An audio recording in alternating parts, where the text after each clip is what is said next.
Liverpool has two cathedrals. They stand at opposite ends of Hope Street. Hope Street is named after William Hope, a merchant who lived where the Philharmonic Hall now stands.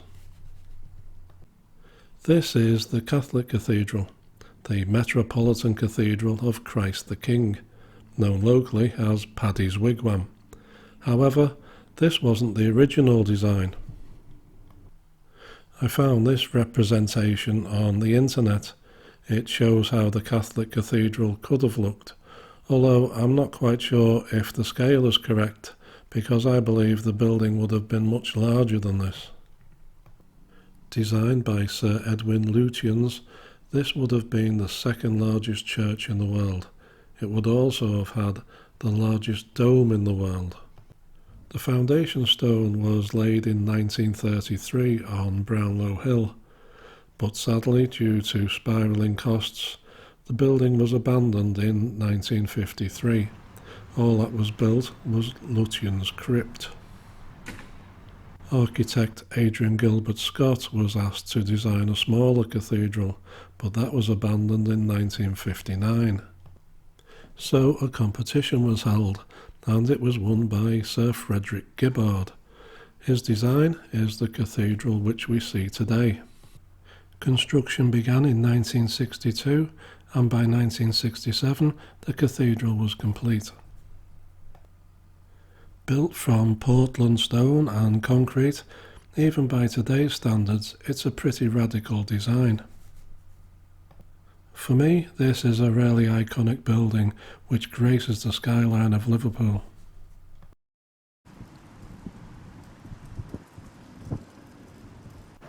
From here we have a great view of Hope Street and the Anglican Cathedral which stands at the other end.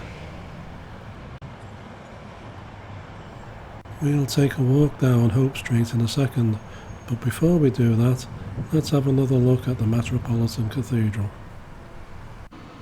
If you're planning a visit to the Metropolitan Cathedral, it's well worth having a look inside as well. The cathedral is open from 7:30 in the morning through to 6 in the evening.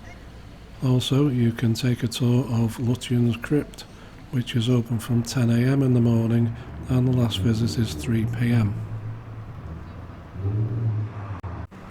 Before we take our walk down Hope Street, I think it's worth taking a walk around the cathedral and seeing it from each side. Strange sculptures near the front door. I've no idea what these are supposed to depict. Perhaps the modern day gargoyles.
Okay, that's the Metropolitan Cathedral done, I think. Time to take a walk down Hope Street, and the first thing we see is the Everyman Theatre.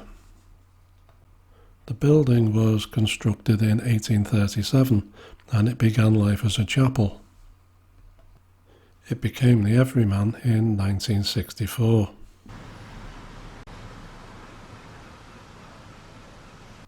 Further along Hope Street, we come to the Philharmonic Hall. As mentioned earlier, this would have been the site of the home of William Hope. The original Philharmonic Hall was destroyed by fire in 1933. This building reopened in 1939. The The Philharmonic Dining Rooms, which is almost opposite, is also worth a mention. It's a really unique pub.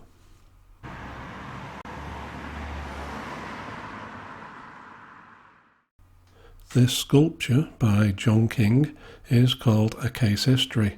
It was placed here in 1998.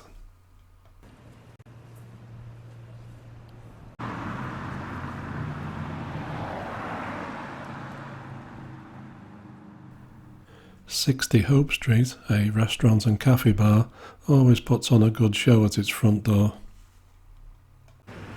On the other side of the road, Faulkner Street, which featured in the first series of the TV show A House Through Time. Known simply as the Anglican, this is Liverpool's Church of England Cathedral. Its full title is the Cathedral Church of the Risen Christ. Although this wasn't the original design, work began on this cathedral in 1904. It was completed in 1978. This statue, above one of the main visitor doors, was the last piece to be put into place. Designed by Giles Gilbert Scott, this is the longest cathedral in the world. It's also the 5th largest cathedral in the world.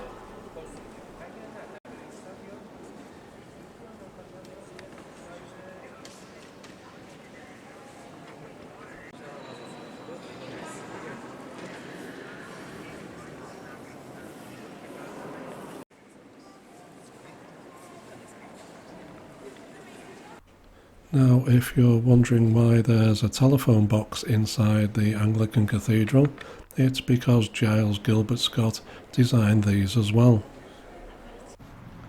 Okay, we're back outside and we're going to take a walk down this rather steep pathway into St James Gardens. This area began life as a quarry. It later became a cemetery which was attached to St James Church. Nowadays it's a very beautiful garden and it's one of my favourite places in Liverpool.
This is almost the end of Hope Street.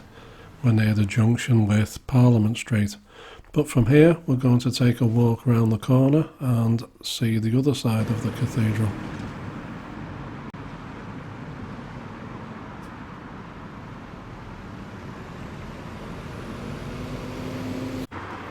This is St James Church, which I mentioned earlier. This is the church which the gardens belong to.